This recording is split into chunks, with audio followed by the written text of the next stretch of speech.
Hey, I'm Ethan. I'm 24. I live just outside Boise, Idaho, in that kind of sprawl where the suburbs start to bleed into farmland. I work part-time fixing bikes at a local shop and chip away at a graphic design degree online. It's not a glamorous life, but it's mine. It's simple. I keep my circle tight, hang out with a couple of solid friends, and generally try to keep the volume on life turned down low. At least, that was the plan until one night flipped the entire script. It started with a text from my best friend, Leo.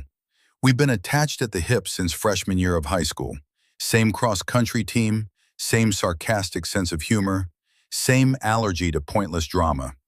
His message was as blunt as a hammer. Parents split. Dad moved out. Mom's a wreck. Come through.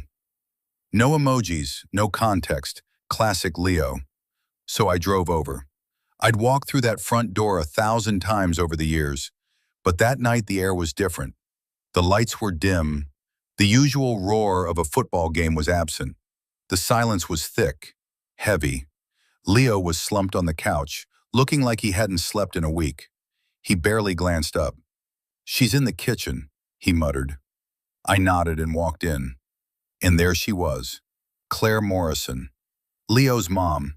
I had known this woman since I was a kid with braces and a bad haircut. But that night, it was the first time I didn't see a friend's mom. I just saw a woman. A striking, confident woman. She was drying a wine glass, barefoot on the tile, wearing a simple white shirt and faded jeans. Her hair was down, her makeup was minimal. She looked lighter, almost untethered. It wasn't sadness I saw, it was something raw. Relief, maybe. She turned and smiled. "Ethan, hi." Her voice was calm. Not shaky, not weepy, just steady. "Thanks for coming by," she said. "Leo's been quiet since his dad left." "Of course," I said, shoving my hands in my pockets. "Figured he could use some company." She took a step closer, and the air in the kitchen shifted.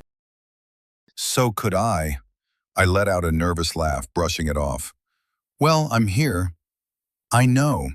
She held my gaze for just a second too long, then looked back at the glass in her hand.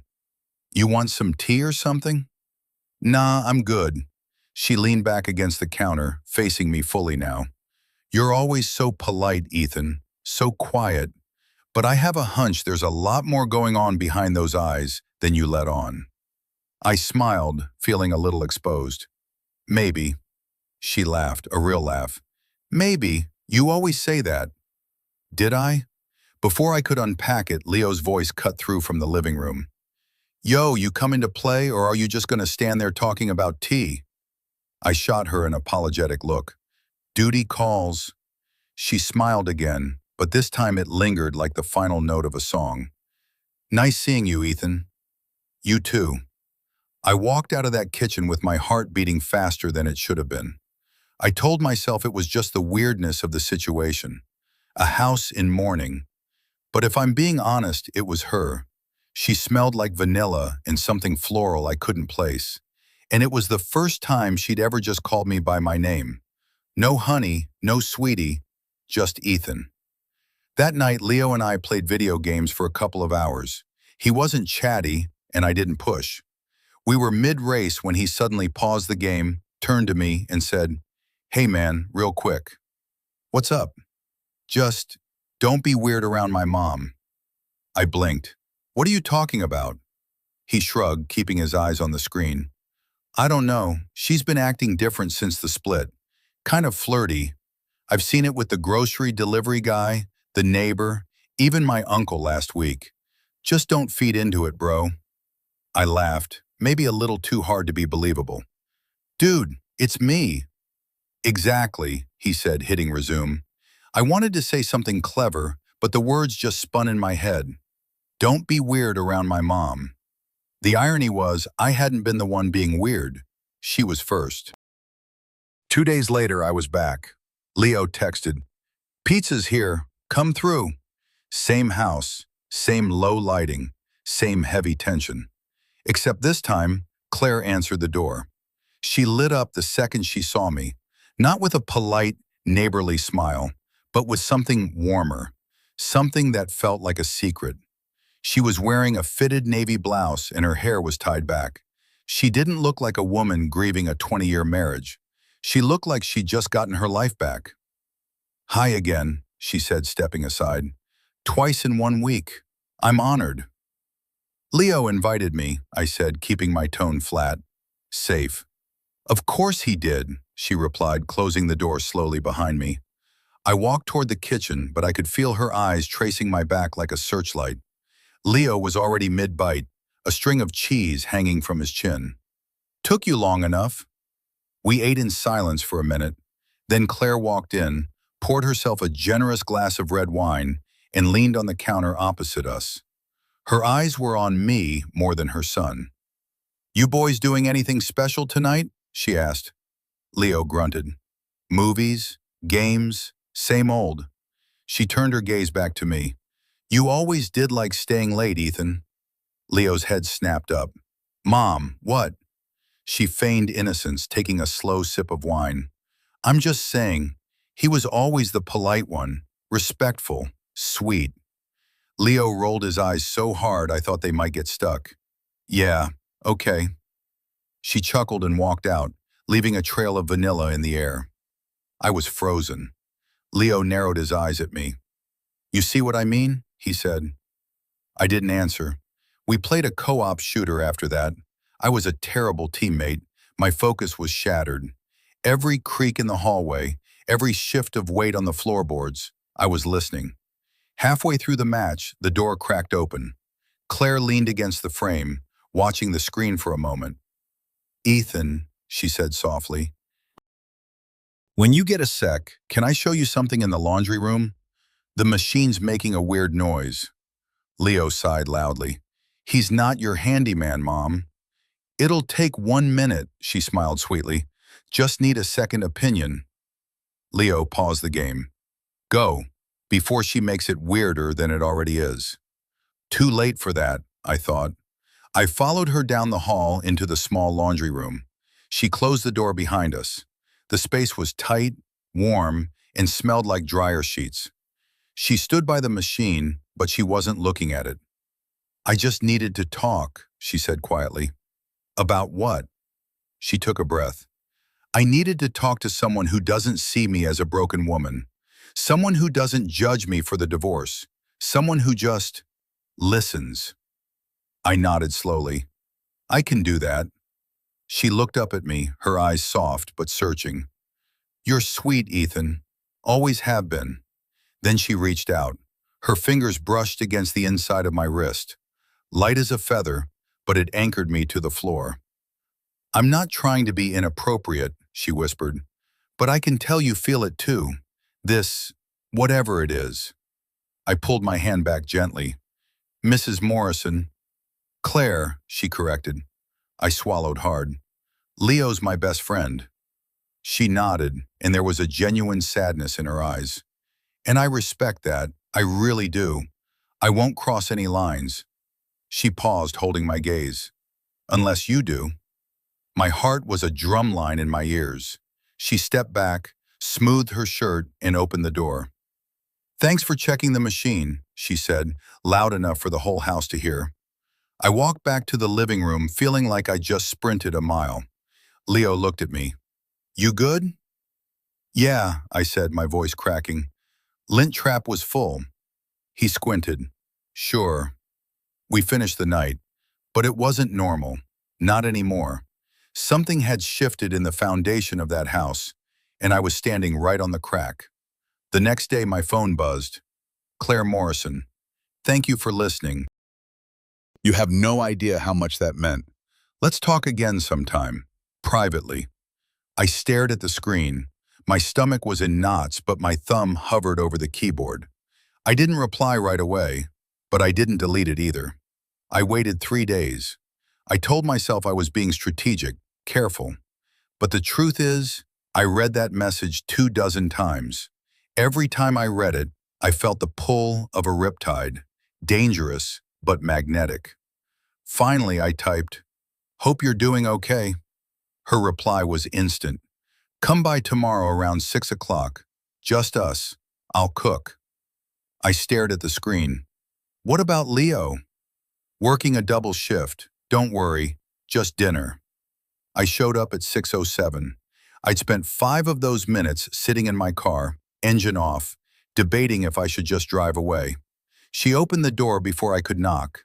She looked incredible. Tight black jeans, a soft beige sweater, hair pinned up, barefoot again. The house smelled like garlic, rosemary, and red wine. Her smile wasn't playful this time. It was calm, assured. Right on time, she said. 7 minutes late, I corrected. She shrugged. I wasn't counting. I stepped inside. Jazz was playing low from the living room speakers. The table was set for two: steak, roasted potatoes, a bottle of red breathing beside 2 glasses. You didn't have to do all this, I said. I wanted to, she replied. We ate. We talked. It was easy, like two people who'd known each other for a decade, except the wall of formality was gone. She told me stories about Leo as a kid, about her own dreams before marriage. I told her about the bike shop, about my struggles with online classes. She laughed more than I'd ever seen her laugh. It was a quiet, crinkly-eyed laugh that made me realize she probably hadn't used it in years. When we went to clear the dishes, we ended up side by side at the sink. Her hand was in the water, mine was holding a towel. She looked at me. You're different, Ethan. You've said that before. I mean it. Her voice was barely a whisper. I don't invite people over like this. Especially not. She trailed off, drying her hands. Not guys my age, I finished for her. She turned to face me fully. The kitchen felt smaller, warmer. I just got out of a marriage, she said. I'm not looking for a fairy tale, but I'm not going to lie about what I feel either. I swallowed. What do you feel? She stepped closer. The air between us was electric. Curious, excited, nervous. She laughed softly, a little reckless. Maybe a little reckless. Tell me to stop, she said, her voice just a breath. And I will. I didn't say a word. Instead, I said, I don't know what I'm doing. Neither do I, she whispered. And then the world went quiet. It wasn't a crash. It wasn't lightning. It was like the tide coming in, slow, inevitable, and silent. The space between us disappeared without a sound. For a long, suspended moment, the only thing that existed was the scent of vanilla and the soft, sad hum of the jazz record in the other room. It was a moment of pure, undiluted connection, a question that didn't need an answer, a line that once crossed couldn't be uncrossed. When we finally stepped back, the room was heavy with silence. Just the soft crackle of the vinyl left on the turntable. She looked down at the floor. I shouldn't have done that. I shook my head, my voice rough. I let it happen. She took a deep, steadying breath. You're not a mistake, Ethan. I don't know what you are yet. I didn't sleep. I didn't stay. I left after another glass of wine and a hug that lasted about 3 beats longer than a friendly hug should.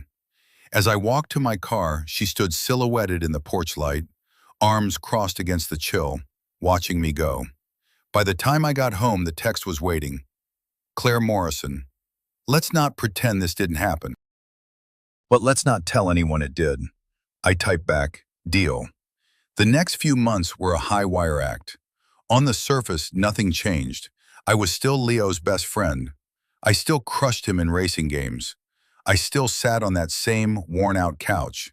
But beneath the surface, everything was different. Claire texted me sporadically, always careful, always coded. Hope your day wasn't too rough. You looked tired earlier. Thanks for being the only one who notices when I'm invisible. Leo wasn't blind. One night, mid-game, he dropped the controller. So, he said, my mom's been weird. My stomach clenched. Weird how? I don't know, man. She's humming. She's wearing real clothes instead of bathrobes. I caught her smiling at her phone the other day. It's like she's a different person. Maybe she's just happy, I offered, my voice carefully neutral. Yeah, but why? Leo pressed. Dad just left. It's not like she's dating someone new. He stared at me for a moment too long. And you've been weird too. You flinch every time she walks into the room. You practically dove off the couch last week when she sat next to you. Just trying to be respectful, I mumbled. Leo sighed. Whatever, man, just don't get caught in the crossfire. You don't want to be part of that storm. I didn't say anything, but the storm was already here. Weeks turned into months. 1 month became 6. 6 became a year. Then 2. 2 years of silent glances across crowded rooms. 2 years of stolen moments that felt like hours. 2 years of living a double life where I was a best friend by day and something indescribable by night. We thought we could handle it. We thought the secret could just float forever in its own little bubble. But nothing that burns that quietly can stay lit forever without smoke. By the second year, the shift was subtle. Her texts came less often. When they did come, they were warmer, but more distant. She wasn't pulling away out of anger. She was pulling away to survive. And if I'm honest, so was I. The weight of the secret was starting to feel like a second job. Then came a calm, gray Sunday in early spring. I was sitting on the back patio, waiting for Leo so we could head to a Boise State tailgate. Claire came out holding 2 mugs of coffee, no makeup, hair pulled back in a messy bun. She looked like peace, and maybe that's why her next words hit me like a freight train. She sat across from me and said, "I met someone." No hesitation, no drama, just the truth. I blinked, the steam from the coffee fogging my vision for a second. "Okay," she smiled softly. "His name's David. He's 47, divorced, works in commercial real estate, no kids. We met through a work thing." "Is he good to you?" I asked. "He is." She traced the rim of her mug. "It's not serious yet, but I want it to be. I'm letting it become something." I sipped the coffee. It burned my tongue, but I didn't care. I just needed something to do with my hands. "I didn't plan to keep you this long, Ethan," she said after a while. "I thought it would be a few weeks, a few moments with someone who looked at me like I wasn't broken. But you stayed, and I let you. And then, I didn't want you to leave." I looked at her. I wasn't angry. I wasn't jealous. I was sorting through a knot in my chest that felt a lot like growing up. "I don't regret any of it," she said, her voice steady. "I just can't live in hiding anymore. Not from him, not from myself." I nodded. "I know." "I never felt used," I finally said.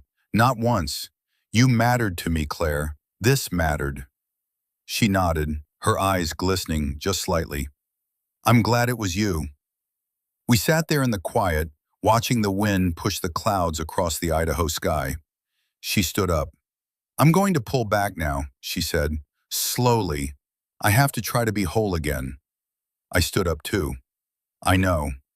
She reached out and touched my shoulder, just barely, a silent goodbye.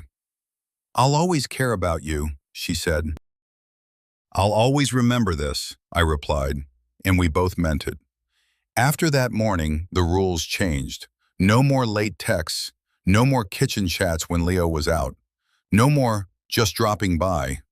She faded from my daily life like a sunset you don't notice until the sky is completely dark. And I let her. A month later, I went to Leo's birthday dinner. David was there. He shook my hand firmly. He had kind, calm eyes. Claire introduced him as a friend, but the way she leaned into his shoulder when he told a joke said everything. I recognized that version of her, because I'd been in that space once, and I didn't feel bitter. I felt something closer to peace. Leo never found out. At least I don't think he did. Maybe he suspected. Maybe that's why he never brought it up again. Or maybe he just chose to see what he wanted to see. Either way, I was grateful for the silence. Time passed. I finished my degree. I got a full-time gig at a design agency downtown. I moved into a small apartment with a view of the foothills. I started dating again. Real dates. In the daylight. No secrets. But sometimes when I catch the smell of vanilla in a coffee shop, or hear a certain jazz tune, or drive through that old neighborhood. I remember, not with regret, not with longing, but with a quiet, steady warmth. It's the kind of warmth you only feel when you look back at a chapter that didn't make sense at the time, but somehow made you. She was the first woman who ever truly saw me. And for a little while, I saw her too. Ethan and Claire's story reminds us that connection doesn't always fit into neat, tidy boxes. Sometimes the most meaningful bonds are the ones that burn brightest in the shadows. They exist not to last forever, but to wake us up. They teach us how to see and how to be seen. What stirred your heart in Ethan and Claire's story? Have you ever experienced a connection that changed you, even if just for a short chapter? Share your thoughts in the comments. We're eager to hear your stories. If this touched you, please like, subscribe, and hit the bell to join our community of soulful narratives. Let's keep uncovering life's profound lessons together.